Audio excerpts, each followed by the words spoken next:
네, 5장 문제풀이 하겠습니다. 1번 전기화학용 직류전원장치에 요구되는 사항이 아닌 것은. 전기화학용으로는 직류전원장치가 요구되는데 일반적으로 우리가 화학용이기 때문에 큰 전압이 아니고요. 전압은 작고 대신에 전류가 큰 것. 그리고 화학당량에서 석출되는 물질의 양은 전기량에 비례하죠. 전기량, 즉 전류에 비례한다는 겁니다. 그래서 큰 전류, 작은 전압이요. 일반 저전압 대전류일 것 맞고요. 2번 당연히 전압 조정이 가능해야 되겠죠. 석출되는 물질의 양 등을 조절하기 위해서. 3번 정전류로서 일정한 전류를 흘릴 수 있고 연석 운전에 견딜 것. 4번 저전류에 의한 저항손의 감소에 대응할 것. 저전류에 의한 저항손, 우리가 고전류를 쓴다고 했죠. 그래서 저전류에 의한 저항손에 대한 감소는 언급할 필요가 없죠. 고민할 필요가 없습니다. 답은 4번. 2번 전기분해에 의하여 전극에 석출되는 물질의 양은 전액을 통과하는 총 전기량에 비례하고 그 물질의 화학 당량에 비례한다는 법칙은 2번에 석출되는 물질의 양은 KQ, 단위는 g입니다. 뭐다? 패러데이의 법칙 2번이고요. 3번 전기분해에 의해 일정한 전하량을 통과했을 때 얻어지는 물질의 양은 어느 것에 비례하는가? 물질의 양은 어느 것에 비례하는가? 이거 뭐요? 화학. 물질마다 화학 당량이죠. 화학 당량. 이것은 뭐요? 이것은 전기량입니다. 전기량. 그래서 답은 1번 화학 당량.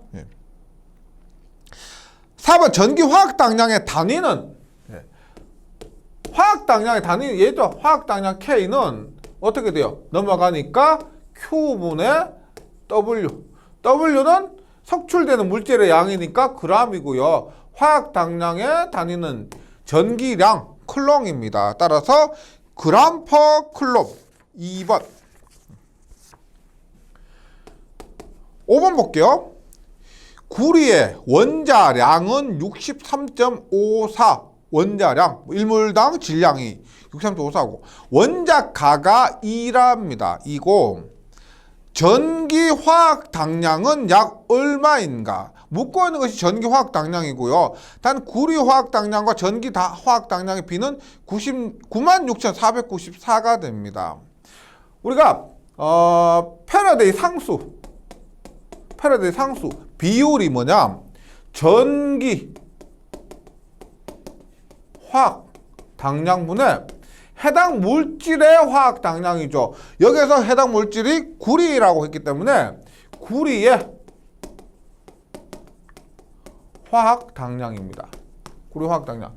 따라서 묻고 있는 전기 화학 당량은 어떻게 돼요? 상수 비율 전기화학 당량분의 구리화학 당량 이 비율분의 구리의 화학 당량이 됩니다. 그럼 이를 위해서 구리화학 당량을 구하면 화학 당량 구하면 뭐예요? 원자 가분의 원자량이죠. 그래서 구리화학 당량은 원자 가분의 원자량인데 문제에서 주어지죠. 원자가가 2고요. 원자량이 63.54입니다. 그러면 구리화학 당량 31.77이래요. 31.77. 그래서 우리가 전기화학 당량은 상수분의 구리화학 당량인데 이 상수가 전기화학 당량분의 구리화학 당량의 비율이잖아요. 문제에서 구리화학 당량과 전기화학 당량의 비는 96,494요. 96,494고 구리의 화학 당량이 31.77입니다. 31.77. 그러면 우리가 화학 당량의 단위는 그램 퍼 쿨럼이라고 그랬고요. 이렇게 계산하니까 0.0003이 0.0003이 그램 퍼 쿨럼이고 복이 없죠. 따라서 미리그램으로 하면은 3칸 당기고 미리그램 하면은 0.32 미리그램 퍼 쿨럼이 됩니다. 0.3292. 따라서 5번에는 2번. 5번에는 2번입니다. 6번. 다음 중 금속의 이온화 경량이 가장 큰 것은 6번입니다. 이온화 경량 생각나세요? 칼, 바, 칼라, 마주나분. 마주자분이 아니고요. 마주나분입니다. 마주나분. 칼바칼라 마주나분. 그래서 제일 잘 되는 것이고 제일 못 되는 겁니다. 지금 보기에서 이온화 경량이 가장 큰 것. 칼바칼라 마주납은. 나주납은. 예. 뭐요? 여기 있는 거 나트륨입니다. 나트륨. 예, 나트륨이 가장 큽니다. 1번 은. 1번 은은 가장 작은 거요. 은은 가장 작은 거. 납은 여기 있죠. 납. 은 다음에 있고 주 뭐예요? 주는 납 다음에 있습니다. 마그네슘 없지만 나트륨이 보기에 4개 중에서는 가장 크다. 그래서 답은 3번입니다. 7번. 물을 전기 분해하면 음극에서 발생하는 기체는입니다. 음극에서. 양극에서 뭐가 됐어요? 양극에서 산소. 물은 H2O니까요. 양극에서 산소면 음극에서 뭐다? 수소가 되죠. 7번에는 3번 수소. 8번. 물을 전기 분해할 때 물은 도전율이 낮기 때문에 도전율을 높이기 위해서 첨가하는 것이 뭐가 있다? 수산화 나트륨과 수산화 칼륨이 있죠. 수산화 나트륨, 수산화 칼륨. 이것을 어떻게? 가성 소다와 가성 칼리라고 했죠. 수산화 나트륨이 가성 소다, 수산화 칼륨이 가성 칼리. 답은 2번입니다. 9번. 황산 용액의 양극으로 구리 막대. 보시면 양극으로 구리, 음극으로 은을 두고 전기를 통하면 은막대가 구리색이 나는 것. 은막대가 구리색이 왜 나요? 왜? 도금이 되었기 때문에 그렇죠. 이것을 무엇이라고 하는가? 전기도금입니다. 전기도금. 10번. 전기도금에 사용되는 전원장치로 적합한 것은 전기도금에 사용되는 것은 우리가 은은한 그런 전기를 보내줄 수 있는 것. 용량이 큰 실리콘, 게르마늄 이런 반도체가 아니고 용량이 적고 은은하게 보내줄 수 있는 것이 셀렌 정류기가 됩니다. 그래서 내압 용량이 작기 때문에 전기도금 등의 소전력 분야에 널리 사용되는 것이 셀렌 정류기가 됩니다. 11번. 염화나트륨, 소금물이죠. 염화나트륨 수용액을 전기 분해해서 염소와 수산화나트륨 수소 플러스 극의 염소가 석출되고 수산화나트륨과 수소는 마이너스입니다. 플러스의 염소, 수산화나트륨, 수소 마이너스예요. 이렇게 제조되는 게 뭐예요? 염화나트륨이 식염이죠. 식염수, 식염. 그리고 전기 분해, 전해, 식염 전해. 답은 4번. 12번. 고온에 의한 환원으로 얻어진 조금속 또는 정제금속을 주입하는 것을 양극으로 하고 목적금속과 동일한 금속염을 함유한 수용액을 전액으로 전해하여 뭐다? 순도가 높은 금속을 얻는 방법. 순도가 높은 금속, 구리 같은 거. 뭐요? 정제시킨다 그러죠. 원유 정제, 금속 정제. 여기 전해 정제가 됩니다. 답은 1번 정제. 13번 다음 중 전해 정제법 12번에서 했던 그 정제법이 이용되고 있는 금속 중 최대 규모로 행하여지고 있는 대표 금속이 뭘까요? 최대 규모로 행하여지고 있는 것 구리입니다. 구리. 답은 1번 전해 정제 구리. 14번 액체 속에 밀입자를 넣고 전압을 가하면 대다수 입자가 양극을 향해서 이동한다. 뭐도? 이동? 영동이라고 그랬죠. 이동한다. 영동. 전기 영동입니다. 답은 1번. 15번 금속염의 수용액 그 전기 분해하면은 음극에 금속이 생기는 것을 무엇이라고 하는가? 음극에 금속이 생긴다. 생겨서 부착된다. 음극에 금속이 생겨서 부착되는 것 뭐다? 전기 전착. 전기 부착 전착입니다. 전착. 답은 3번. 그다음에 16번 볼게요. 전지에서 자체 방전 현상이 발생하는 주요 원인은 이제 전지 나왔습니다. 전지에서 자체 방전이 발생하는 거 뭐요? 국부작용. 왜? 불순물. 그래서 뭐 수은 도금한다. 뭐 순도가 높은 것을 사용한다. 이런 것이 있죠. 자체 방전 불순물 혼합. 답은 4번이죠. 17번 전지에 자기 방전이 일어나는 국부작용의 방지 대책이 아닌 것은 16번에서 했죠. 국부작용은 불순물이 혼합되기 때문에 발생합니다. 국부작용. 그래서 고순도의 전극 재료를 사용하거나 전액의 불순물의 혼입을 억제시키거나 전극에 수은도감, 수은도금, 아말감을 사용한다. 아말감 한다, 수은도금 한다가 있고요. 순환전을 발생시킨다 하고 국부작용 방지와는 상관이 없습니다.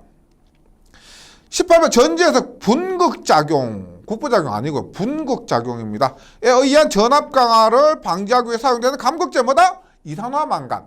이산화망간. 그러니까 이산, 산소 두 개니까요. 이산, O2. 망간은 Mn이죠. MnO2가 됩니다. 감극제는 3번 MnO2고요. 19번 르크랑세 전지입니다. 르크랑세 전지 망간전지의 전해액입니다. 르크랑세 전지 망간전지의 전해액은 염화, 우리가 CL이 들어갔죠. NH4, 염화 암모늄. 염화 암모늄하고 또 뭐가 있었다? 염화 아연이 있었죠. 염화 아연.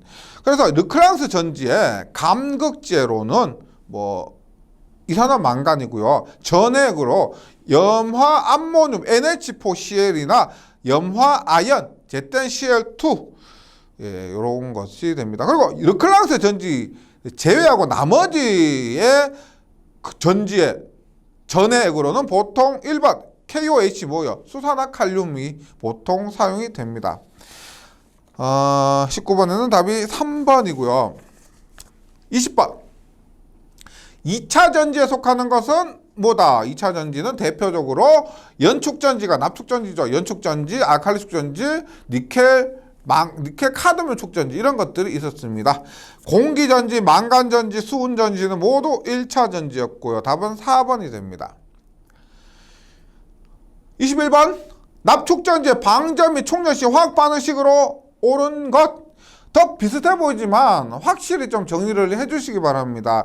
1번입니다. 충전 및 방전할 때 일단 PbO2, 양극의 PbO2가 전액 CH2SO4를 만나서 음극, 납과 만나면요 황산납 PbSO4 플러스 EH2O 플러스 PbSO4 몇 번 보다 보면은 적응이 되실 겁니다. 몇 번 보다 보면은. 21번은 1번. 22번입니다. 다음 중 알칼리 축전지를 설명한 것으로 틀린 것은 알칼리 축전지의 공칭 전압은 1.2V/셀, 연축전지는 2V/셀. 이번 연축전지에 비해서 과방전, 과전류에 대해서 강하다. 맞죠? 연축전지가 더 약하고요. 알칼리 축전지가 더 강하다. 다음 고율 방전 특성이 더 좋다. 4번 전액의 비중에 비해 충방전 상태를 추정할 수 있으면 암페어당 단가가 낮다. 우리가 알칼리 축전지가 비싸다라고 했죠. 알칼리 축전지가 더 비싸다. 높다. 가격이 비싸다. 답은 4번. 23번 알칼리 축전지의 양극으로 사용되는 것은입니다. 양극으로 사용되는 것보다 NiOOH 있죠. NiOOH 수산화 Ni 뭐예요? Ni 니켈이죠. OH 수산화 니켈 이 양극이고요. 음극으로는 철 에디슨 축전지, 그 다음에 카드뮴, 용근화 축전지가 됩니다. 전액으로는 수산화 칼륨이 사용되고요. 23번에 4번. 24번. 알칼리 축전지에 대한 설명으로 옳은 것은입니다. 알칼리 축전지 2차 전지. 1번. 음극의 니켈, 산화물, AG 산화물, 은산화물을 사용한다. 틀렸죠. 음극에는 뭐다? 카드뮴이나 철이죠. 카드뮴이 보통 사용되고요. 이번 전해액은 묽은 황산도 아니죠. 예, 전해액으로는 수산화 칼륨이었습니다. 진동에 약하고 급속 충전 방전이 어렵다. 이것은 납축전지 얘기죠. 진동에 강하다. 급속 충방전이 쉽다. 알칼리 축전지 이렇게 되고요. 4번에 전액의 농도 변화는 거의 없습니다. 예, 알칼리 축전지는 전액의 농도 변화가 거의 없다. 1번, 2번, 3번은 틀렸습니다. 25번. 알칼리 축전지에서 소결식, 우리가 알칼리 축전지에는 포켓식이 있고 소결식이 있었죠. 소결식에 대한 초급방전형입니다. 초급방전형. 1번 AM은 뭐요? 소결식이 아니고 포켓식의 표준. 그러니까 AM은 포켓식의 표준입니다. AM의 H는 뭐요? 포켓식인데 H가 들어갔으니까 급입니다. 그래서 포켓식의 급방전형. AL은 뭐예요? AL은 포켓식의 완방전형. 소결식의 초급 방전은 AHS가 되고 AHH면은 초초급이고요. 25번에는 4번. 26번. 축전지를 사용할 때 극판이 휘고, 극판이 휘는 건 뭐? 황산화 현상이었죠. 급한 휘고 내부장이 매우 커서 용량이 감퇴되는 거 황산화 현상. 전지의 황산화. 답은 1번이고요. 27번입니다. 니켈 카드뮴입니다. 2차 전지 중에서 니켈 카드뮴 축전지에 대한 설명으로 틀린 것은 1번 1차 전지이다. 아니죠. 니켈 카드뮴은 2차 전지가 됩니다. 예. 전액으로 수산화 칼륨이 사용됩니다. 맞고요. 양극의 수산화 니켈, 음극의 카드뮴. 니켈 카드뮴이기 때문에 양극의 니켈, 음극의 카드뮴. 다만 탄광의 안전등 및 조명등용으로 사용되는 2차 전지가 맞습니다. 27번 1번. 28번 축전지에서 충분히 방전했을 때 양극판의 빛깔은 무슨 색입니까?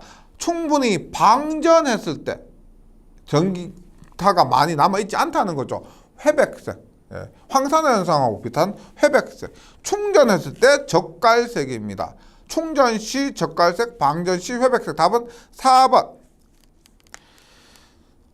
29번 축전지의 충전 방식에서 축전지에 전액을 넣지 않은 미충전 축전지에 전액을 주입해서 행하는 충전 방식이 뭐냐?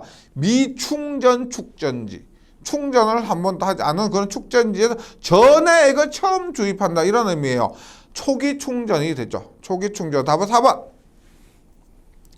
30번 기전 반응을 하는 화학 에너지를 전지 밖에서 연속적으로 공급하면 연속 방전을 계속할 수 있는 전지 뭐예요?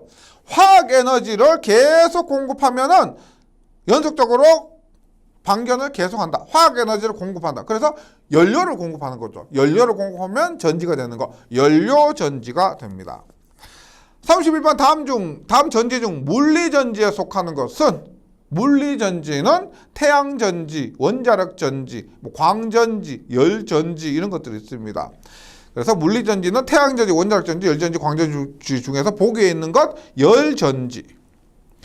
32번 태양전지에 이용되는 효과. 태양전지에 이용되는 것, 태양은 광이죠. 광을 쪼이면은 기전력이 발생합니다. 합쳐서 광기전력 효과. 2번. 33번. 전기 집진기의 구성요소가 아닌 것은 전기 집진기 구성요소 나오면 잘 모르겠다. 우리 앞에 이론에 있는 그림을 한번 참고해 주시면은요. 전기 집진기 보면은 집진전극이 있고요. 그 다음에 방전전극이 있습니다. 집진전극, 방전전극, 그리고 그 중간에 먼지가 있는 더스트층이 있고요. 전자석은 아닙니다. 33번 전기 집진기 구성요소가 아닌 것 4번 전자석.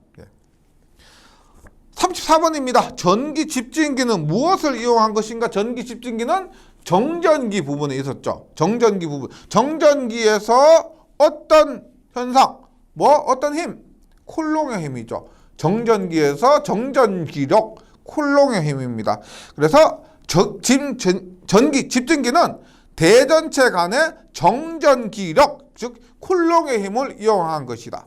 34번에는 4번입니다. 이런 문제는 이론을 조금 천천히 따라오셨다면은 우리가 배운 게 이론 시간에 배운 게 자기력, 전자기력, 뭐 유도, 기절 안 했죠.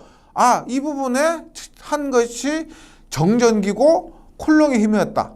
그런 것이 떠오르시면은 이렇게 어렵지 않게 맞출 수가 있습니다. 그래서 이론이 조금 번거로울 수도 있지만요. 여건이 되신다면은 아니면 가급적 여건을 조금이라도 만드셔서 이론을 공부하고 문제 푸는 것, 그리고 이론 공부하지 않고 그냥 문제 푸는 것이 굉장히 차이가 많이 나는 것을 아실 겁니다.